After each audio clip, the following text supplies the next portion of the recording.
başı değmesin.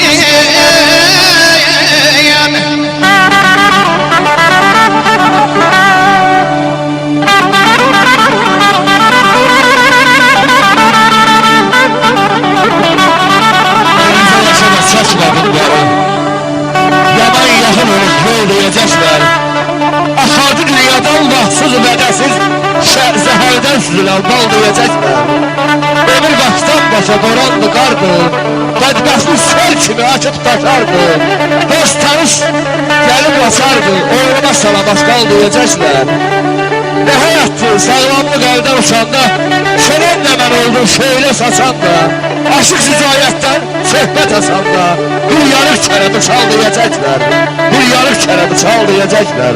Hoş olsun. Yer ağlasa insanı, yüsen ağlasın, gözünüze keder yaşı değmesin. Yer nadanlık eyleyip gülmeyene var. Ömür ahirine ay feziyem olup bilmeyen ne var. Merdin güllesiyle ölmeyen ne var. Kişiye namerdin taşı değmesin.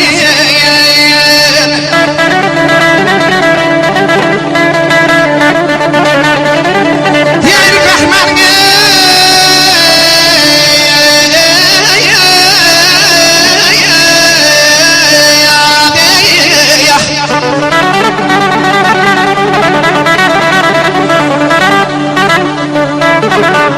Behmeni anlasın bir eli güzeli.